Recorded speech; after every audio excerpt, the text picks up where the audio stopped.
Students हम बात कर लेते हैं 8वें चैप्टर की और उस चैप्टर का नाम है issuance of shares and debentures.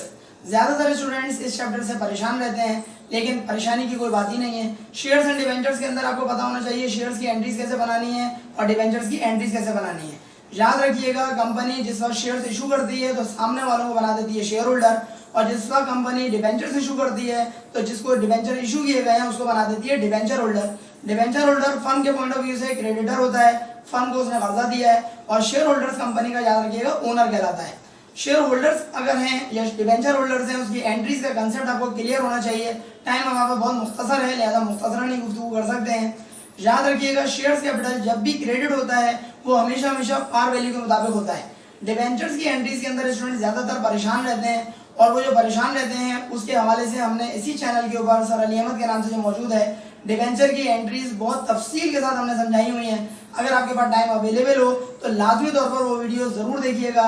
Individual basis के ऊपर मैंने उन एंट्रीज को डिस्कस किया है। शॉर्ट करके चंद एक बातें आपसे डिस्कस कर लेता हूँ कि जिस पर डिबेंचर्स आपने इशू किया है तो क्या करेंगे आप, बैंक आपका डेबिट हो जाएगा क्योंकि बैंक में पैसा आ रहा है। नंबर ऑफ डिबेंचर्स जितने भी आपने इशू किए हैं उसको आप मल्टीप्लाई कराएंगे किससे, इशू रेट से, जिस रेट पर आपने इशू किया है।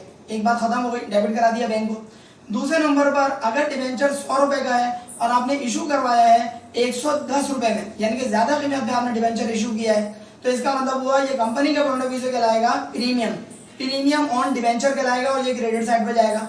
जितने भी नंबर ऑफ डिबेंचर्स है उसको मल्टीप्लाई करवाएंगे।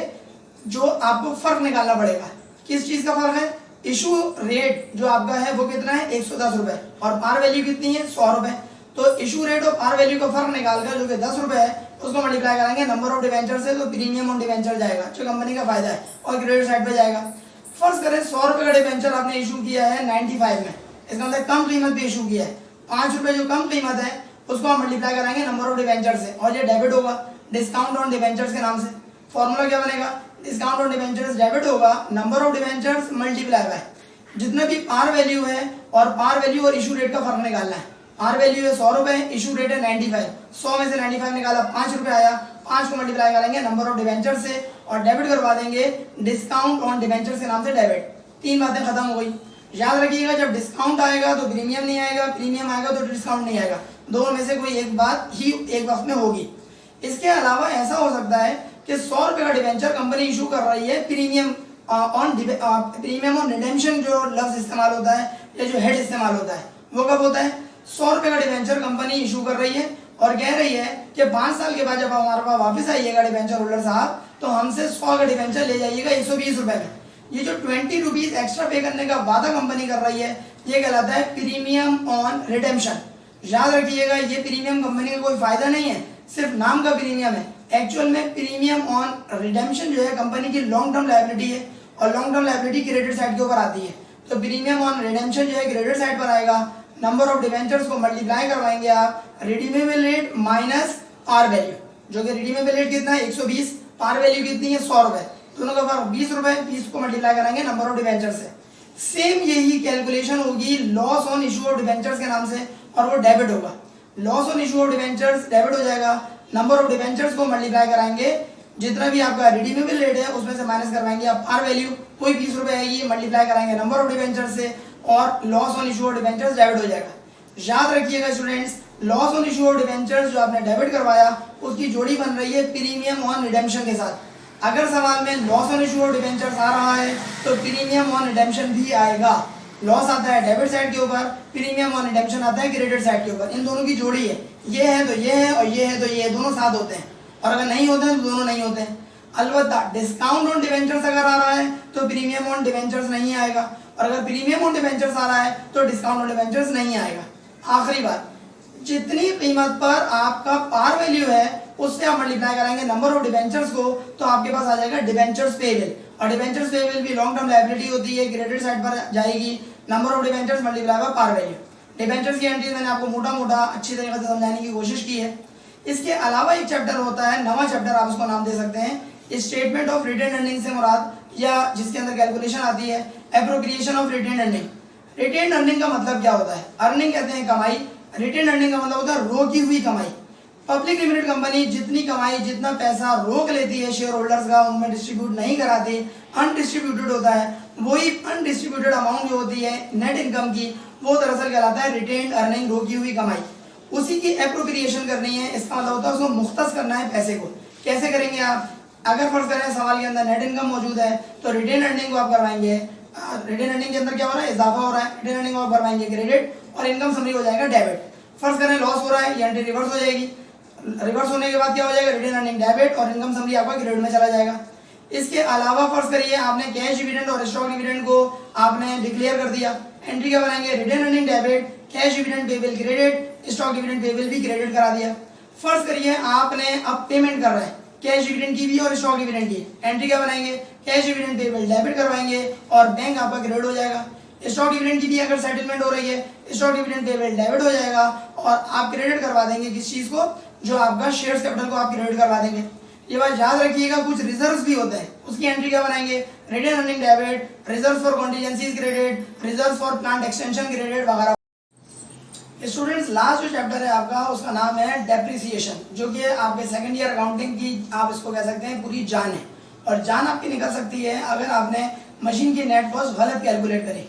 मशीन की नेट कॉस्ट निकालना आता है इस चैप्टर के अंदर, फिर आपको 3 अलग अलग तरह के टी अकाउंट बनाने होते हैं। टोटल 3 अकाउंट्स हैं, कौन कौन से? एक आप टी अकाउंट बनाएंगे डेप्रिसिएशन एक्सपेंस का, एक टी अकाउंट आपसे मांगता है अलाउंसेस फॉर डेप्रिसिएशन का, और एक टी अकाउंट मांगता है आपसे मशीन कॉस्ट अकाउंट का।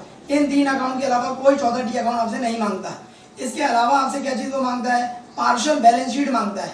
पार्शियल बैलेंस शीट के अंदर एक बात का बहुत ज्यादा ख्याल रखिएगा कि आपको देखना पड़ेगा किस डेट को वो बैलेंस शीट आपसे बनवा रहा है। फॉर एग्जाम्पल मशीन का डेप्रिसिएशन आपसे कैलकुलेट करवा रहा है 3 अलग अलग सालों का, 2011, 2012, 2013, लेकिन बैलेंस शीट बनवा रहा है 2013 के एंड में। तो 2013 के एंड तक जितना अलाउंसेस और डेप्रिसिएशन है वो सब माइनस करना पड़ेगा आपको मशीन की कॉस्ट में से। याद रखिए मशीन की कॉस्ट तो आपको सवाल से मिल जाएगी। अलाउंसेस और डेप्रिसिएशन अगर सवाल में भी गिवन है वो भी उठाएंगे, 2011 का भी लेंगे, 2012 का भी लेंगे, क्योंकि 12 के एंड में मांग रहा है। फर्स्ट करें 13 के एंड में मांग रहा है, दिसंबर 31, 2013 को बैलेंस शीट बनाओ, तो सवाल का भी अलाउंसेस उठाएंगे अगर है, और तीनों सालों का आप अलाउंसेस और डेप्रिसिएशन उठाएंगे। सिर्फ अगर 2011 का मांग रहा है तो अगर सवाल के अंदर मौजूद है अलाउंसेस और डेप्रिसिएशन वो भी लेंगे, और अलाउंसेस और डेप्रिसिएशन 2011 का है सिर्फ उसको प्लस करके उसमें से माइनस करवाएंगे कॉस्ट में से, तो आपके अलाउंसेस और डेप्रिसिएशन माइनस करने के बाद बैलेंस शीट आपकी पार्शियल बन जाएगी। इसके अलावा स्टूडेंट याद रखिएगा जो आपको टी अकाउंट मांगता है वो अलाउंसेस और डेप्रिसिएशन का भी होता है और डेप्रिसिएशन एक्सपेंस का भी होता है। एंट्री क्या बनाते हैं आप डेप्रिसिएशन एक्सपेंस की, जो एडजस्टिंग एंट्री होती है। डेप्रिसिएशन एक्सपेंस आप डेबिट करवाते हैं, अलाउंसेस और डेप्रिसिएशन को क्रेडिट करवाते हैं। ये एक अगलोथी एडजस्टिंग एंट्री है, इस चैप्टर में आपसे बनाने को कहता है।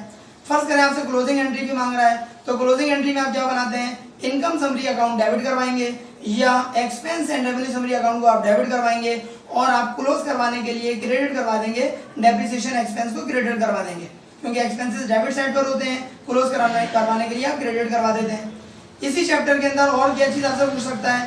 कैपिटल एक्सपेंडिचर्स और रेवेन्यू एक्सपेंडिचर्स के दरमियान फर्क क्या होता है, ये आपको पता होना चाहिए, डेफिनेशन आपको याद होनी चाहिए। डेप्रिसिएशन की डेफिनेशन भी कभी कभार पूछ लेता है, वो याद करके जाइएगा। अब हम आ जाते हैं अहम तरीन चीज की तरफ, और वो है कि आपको डेप्रिसिएशन को कैलकुलेट करने से पहले आपको काम करना है मशीन की नेट कॉस्ट कैलकुलेट करनी है। मशीन की नेट कॉस्ट कैलकुलेशन करवाने जो होती है, किस तरह से कैलकुलेट होती है, उसकी एंट्रीज कैसे बनती हैं, वो भी तफसीली तौर पर हम अपनी इसी चैनल सर अली अहमद के नाम से जो हमने बनाया हुआ है उसमें आप वीडियोस वॉच कर सकते हैं।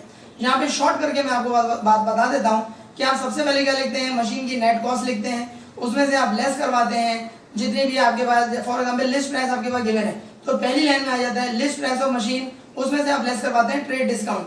ट्रेड डिस्काउंट हर खासों आम को मिलने वाला डिस्काउंट होता है, हमेशा लेस होगा, अगर सवाल में गिवन है ट्रेड डिस्काउंट आप लेस करवा देंगे। उसके बाद कैश डिस्काउंट अगर अवेल किया है कंपनी ने तो लेस होगा, कैश डिस्काउंट अवेल नहीं किया तो लेस नहीं होगा, याद रखिएगा। फॉर एग्जाम्पल लिखा हुआ है the company paid the amount immediately, इसका मतलब कैश डिस्काउंट आपने अवेल किया लेस करवा दें। अगर लिखा है the company paid the amount with in the discount period, इसका मतलब अवेल किया आप लेस करवा दीजिए। अगर लिखा हुआ है कि the company paid the amount और डेट वाइज आपसे बात कर रहा है कि फर्ज करिए 23 मार्च को हमने मशीनरी परचेज की है और हमने पेमेंट की है 3 अप्रैल को फॉर एग्जांपल, और क्रेडिट टर्म्स हैं 2/10 एंड ओवर 30, 10 डेज में पेमेंट करोगे तो 2% डिस्काउंट मिल जाएगा। बताइए 23 मार्च को अगर आप खरीद कर आ रहे हैं तो तो आप ये चेक करें 10 दिन बन गए या नहीं बने। 23 मार्च को खरीदी, 24 मार्च पहला दिन, 25 मार्च, 26 मार्च, 27, 28, 29, 30, 31, 1, 2 और 3 अप्रैल का मतलब होता है कि ये 10 दिन से ऊपर जा रहा है, आप माइनस नहीं करेंगे। लेकिन अगर 2 मार्च को भी पेमेंट कर देते तो 10 दिन पूरे बन रहे हैं, आप माइनस करेंगे। ये छोटी छोटी बातें हो गई। इसके अलावा ये बात याद रखिएगा कि बाद औक़ात लिखा हुआ होता है the company paid sales tax on invoice price, बाद औक़ात लिखा होता है the company paid sales tax on net cash price. तो ये बहुत इंपॉर्टेंट कैलकुलेशन है। अगर पेपर में इस तरह से वो पूछता है तो अगर पेपर में लिखा है the company paid sales tax on net cash price, तो नेट कैश प्राइस स्टूडेंट्स कब आता है फॉर्मेट के मुताबिक, जब आपने ऊपर कैश डिस्काउंट माइनस कर दिया हो, लिहाजा आप कैश डिस्काउंट को माइनस करेंगे। और अगर लिखा हुआ है the company paid sales tax on invoice price, invoice price कहाँ होती है, ऊपर होती है, इसका मतलब है आप कैश डिस्काउंट अवेल नहीं कर सके। बहुत ज्यादा तफसील में नहीं जा रहा हूँ क्योंकि ऑलरेडी वीडियो मेरी काफी ज्यादा डिटेल में बन चुकी है, लिहाजा बहुत शॉर्ट करके बात कर रहा हूँ। इसके अलावा स्टूडेंट्स आपके पास जो कैपिटल एक्सपेंडिचर्स होते हैं उनको आप ऐड करवाते हैं और जो रेवेन्यू एक्सपेंडिचर्स होते हैं उनको ऐड नहीं करवाते। वो तमाम खर्चे जो मशीन की कॉस्ट में ऐड होते हैं वो कैपिटल एक्सपेंडिचर्स हैं और वो जो ऐड नहीं होते वो रेवेन्यू एक्सपेंडिचर्स हैं। जनरल की बात कर लेते हैं मुख्तसरन। मशीन आपने खरीदी है, लिहाजा मशीन डेबिट, अकाउंट्स पेबल आपने क्रेडिट करवा दिया। उसके बाद आपने जब पेमेंट की, अकाउंट्स पेबल को डेबिट करवाया, मशीन को आपने क्रेडिट करवाया अगर डिस्काउंट आपको मिल रहा है, और कैश को भी आपने क्रेडिट करवा दिया कि जितना आप कैश पे कर रहे हैं। इसके अलावा जो कैपिटल एक्सपेंडिचर्स आपने अदा किए हैं, जो सेल्स टैक्स आपने अदा किया है, तो उसके लिए भी आप एंट्री बनाएंगे machine debit, cash credit. Revenue expenditures अपने नाम के साथ बनती है, लिहाजा इसको आपको ख्याल रखना पड़ेगा। इन तमाम बातों को मद्देनजर रखते हुए आखिर में एक अहम बात यह है कि आपको डेप्रिसिएशन के जो मेथड्स हैं उनका बहुत ख्याल रखना है, खासतौर पर डिमिनिशिंग बैलेंस मेथड। अगर आपने उसका ख्याल नहीं किया तो डिमिनिशिंग बैलेंस मेथड आपके पूरे रिजल्ट को डिमिनिश कर सकता है। उम्मीद है हमारी इस वीडियो से आप भरपूर फायदा उठाएंगे, और ठीक है कि देर से सही लेकिन देर आया दुरुस्त आया के मिसदाक हमारे इस वीडियो को मैक्सिमम अपने सेकंड ईयर स्टूडेंट्स में जरूर शेयर करवाएंगे, क्योंकि कल आपका 26 जुलाई को सेकंड ईयर अकाउंटिंग का पहला पेपर है। Wish you best of luck मेरी तरफ से अपने तमाम स्टूडेंट्स को। जिन स्टूडेंट्स ने मुझसे जहां पढ़ा तमाम स्टूडेंट्स को मेरी तरफ से नेक तमन्नाओं का पैगाम, और उम्मीद है अल्लाह ताला आप सबको कामयाब करे। अगली वीडियो लेक्चर तक के लिए अपने टीचर सर अली अहमद को इजाजत दीजिए। अपना बहुत ख्याल रखिएगा। अस्सलाम वालेकुम।